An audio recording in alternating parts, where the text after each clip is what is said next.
Bienvenue sur le C2 Podcast, le podcast du C2RP Cariforef des Hauts-de-France. Le C2 Podcast qui vous permet de passer un moment en compagnie d'un expert ou bien d'acteurs du terrain pour partager avec eux leur vision, leurs pratiques professionnelles ou encore leurs projets. Son principal objectif consiste à rapprocher les acteurs du monde de l'orientation, de la formation et de l'emploi.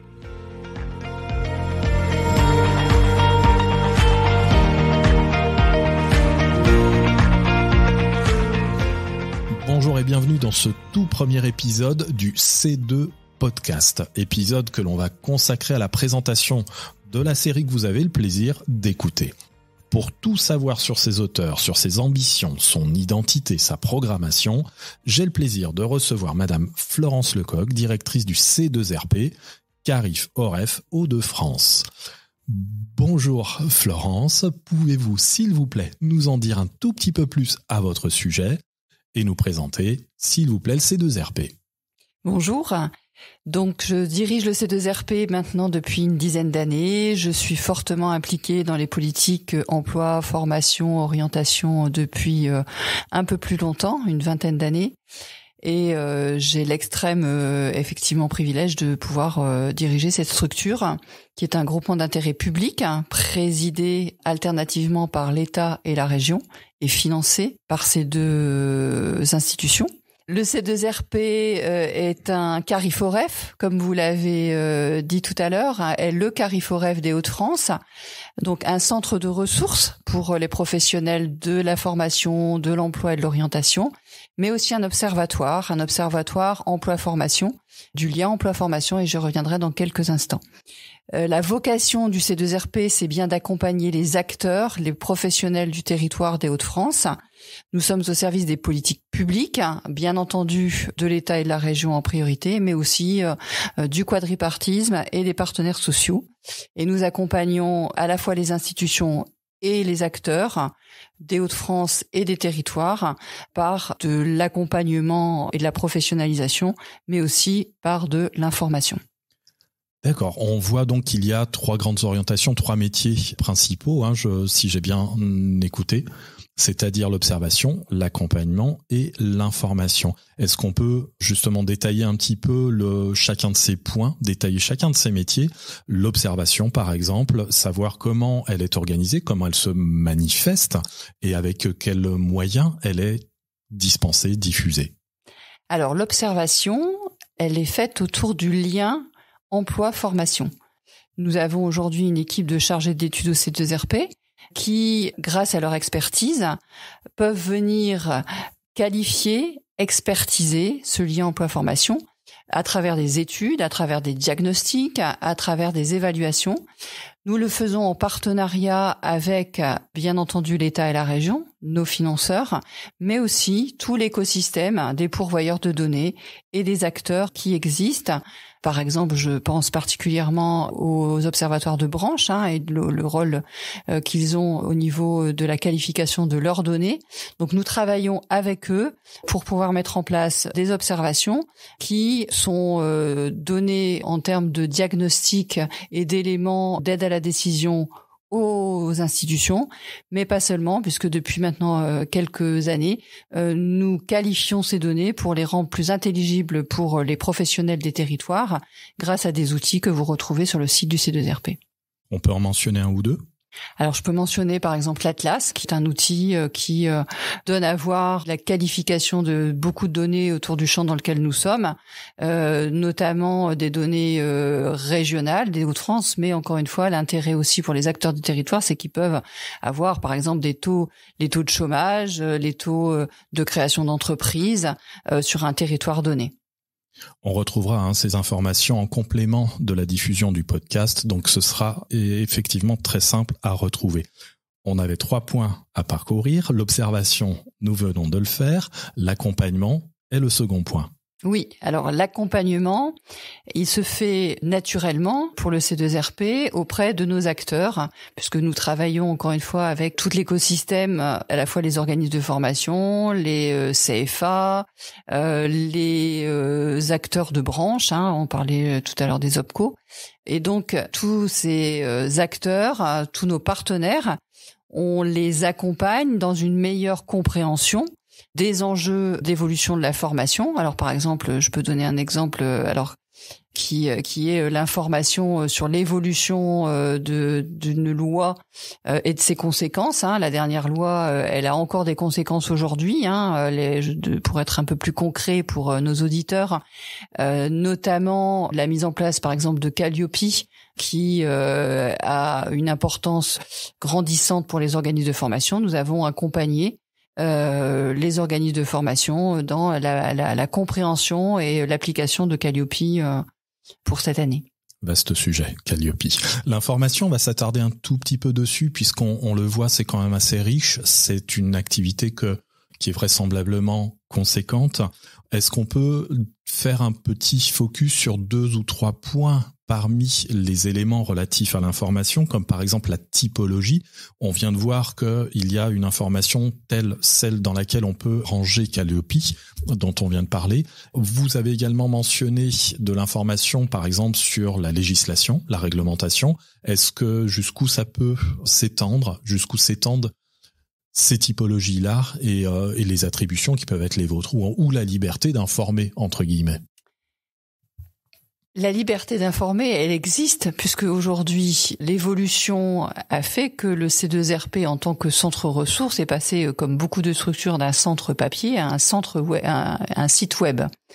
Et donc, le site web est dédié aujourd'hui et construit pour l'ensemble des professionnels et des acteurs du champ dans lequel nous sommes. Mais on voit bien naturellement qu'un site est accessible au plus grand nombre. Et c'est vrai que nous travaillons maintenant depuis plusieurs années pour rendre ce site et ces informations les plus intelligibles possibles, pour qu'encore une fois, le plus grand nombre, et d'ailleurs j'y reviendrai dans quelques instants, un des socles de cette information est l'information sur l'offre de formation. Nous avons depuis quelques semaines mis en place un nouvel applicatif sur l'offre de formation qui permet au plus grand nombre d'accéder à cette offre de formation. Voilà. Donc, je rebondis sur cette information d'offre de formation puisque je dis souvent que c'est le cœur du réacteur du C2RP. Nous sommes aujourd'hui, grâce à un décret qui est paru en début d'été, nous sommes positionnés pour récolter et qualifier cette offre de formation au niveau régional. Donc l'offre de formation continue, l'offre de formation de l'enseignement supérieur, l'offre de formation par apprentissage. Et donc cette offre, elle est récoltée par le C2RP, elle est qualifiée par le C2RP et elle est mise en avant à travers le site et les organismes de formation, les prescripteurs peuvent avoir accès à cette offre.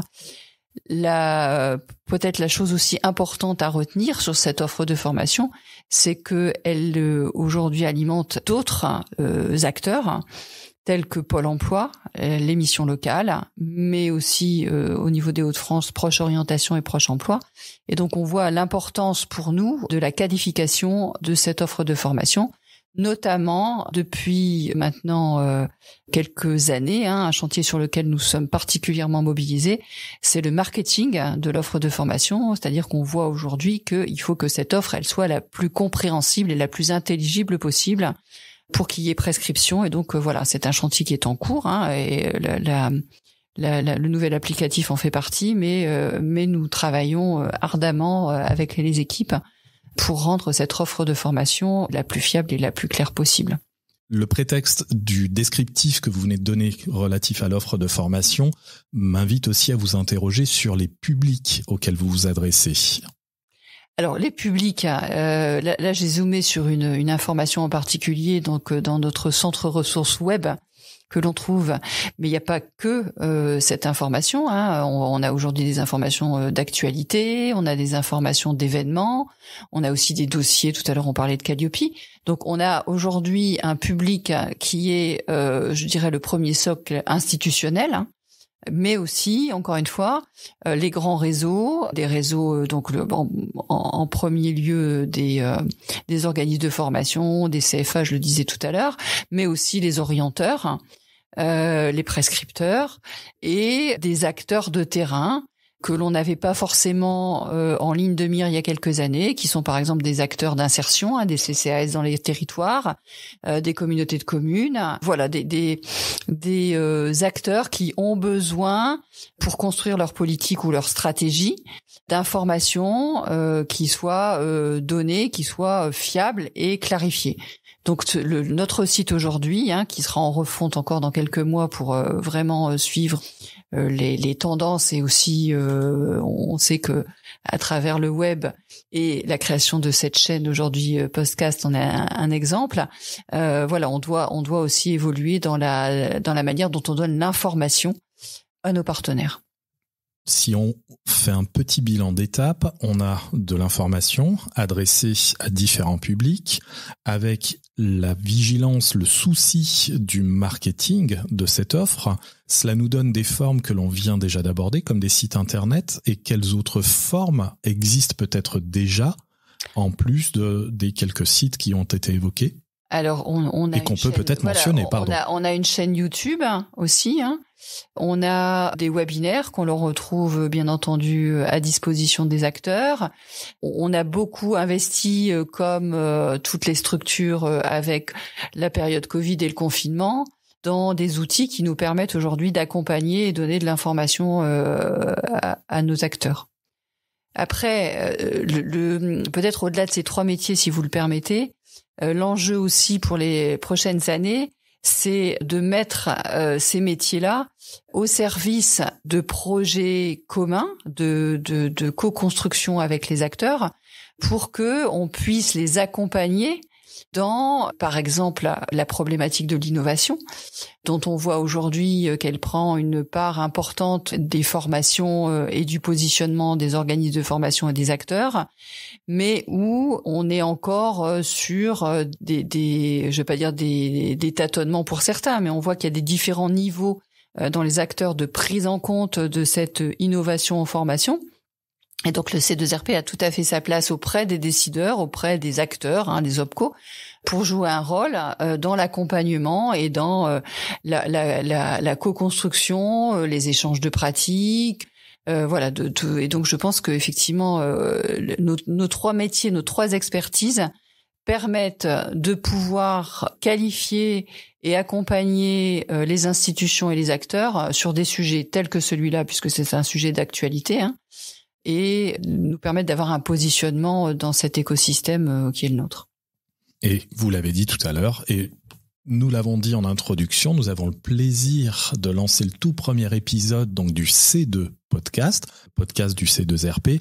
J'ai envie de poser une question peut-être un peu simple, mais pourquoi? Est-ce que c'est parce que le podcast rencontre un certain succès? Est-ce que c'est parce que vous avez une cible particulière qui a pu être identifiée? Est-ce que c'est aussi simplement par affinité, parce que c'est un format qui est aussi plaisant, agréable et attirant? Pourquoi le podcast? Pour toutes les raisons que vous venez de donner. C'est-à-dire qu'effectivement, on voit qu'aujourd'hui c'est un nouvel outil qui se met en place et qui nous permet de pouvoir exprimer des choses autrement et plus concrètement. Et donc c'est fortement intéressant pour nos activités qui restent quand même, comme je viens de vous les décrire, parfois un peu pas forcément qualitatif, enfin non pas que qui ne sont pas très palpables. Voilà, qui ne sont pas très palpables. Le podcast permet de pouvoir avoir ce retour de concret sur des formats innovants et qui sont courts. Et donc c'est effectivement quelque chose d'intéressant pour le C2RP. Qu'est-ce que l'on retrouvera tout au long des saisons et déjà de cette première saison sur cette chaîne du C2 Podcast? Et avons-nous une idée déjà de la programmation à venir pour les prochaines semaines, les prochains mois? Alors la mise en place de cette chaîne va nous permettre de proposer et de présenter des personnes qui ont des parcours exemplaires, riches, des innovations, on en parlait il y a quelques instants, et de l'expertise supplémentaire qui permettront, dans le champ qui est le nôtre de l'orientation, de l'emploi et de la formation, d'être encore une fois sur quelque chose de plus palpable pour le public qui est le nôtre. Ce sont des formes de de témoignages qui sont un excellent moyen pour donner la parole aux acteurs. On peut avoir des différents points de vue, on peut avoir des visions qui sont pas forcément les mêmes, mais qui sont complémentaires, en tout cas qui permettent de prendre un peu de hauteur sur des sujets qui sont les nôtres. Et donc cette formule, elle est particulièrement, je trouve, adaptée à la période dans laquelle nous sommes entrés. Alors très vite, peut-être. Voilà, je vais pas dire très très rapidement avec la période Covid, mais ça nous permet de pouvoir poser les choses et de prendre un peu de hauteur sur cette période d'accélération de la digitalisation que nous avons connue avec le Covid. Et enfin, pour terminer avec justement la programmation et l'ambition qui est celle de ce podcast, sa fréquence de programmation est établie à... La programmation sera bimensuelle. 2 épisodes tous les mois. Voilà. Et on va démarrer effectivement avec des émissions spéciales sur le Pacte. Alors le Pacte, c'est le programme régional d'investissement dans les compétences, qui est un programme national qui est aujourd'hui financé par l'État et porté par le Conseil régional, avec un gros investissement à la fois financier mais aussi d'ingénierie, qui permettra notamment aux organismes de formation dont on parlait tout à l'heure, mais aussi au CFA, de pouvoir accélérer ces mutations de digitalisation. Je crois qu'on est assez complet. Et on va souhaiter la bienvenue à ce nouveau podcast, au C2 Podcast. On va lui souhaiter longue vie. Et puis le mot de la fin, Florence. Donc je suis particulièrement heureuse de démarrer par ce premier podcast et j'espère que on tiendra un rythme effréné pour que l'on puisse encore une fois donner avoir à tous nos partenaires un nouvel outil complémentaire aux autres dans l'information que nous pouvons donner dans les territoires. Un grand merci. Je crois que quand on participe au premier épisode d'une vidéo, d'un podcast, on en devient automatiquement parrain ou marraine. Donc Florence, vous êtes probablement la marraine de ce podcast. Désormais, ce sera aussi un titre supplémentaire. Je vous remercie de votre participation. Merci. Et toutes les références qui ont pu être mentionnées, je le rappelle, seront donc disponibles dans l'accompagnement de la publication de ce podcast. Il ne nous reste plus qu'à vous saluer et à vous dire à bientôt. Merci Florence. Merci.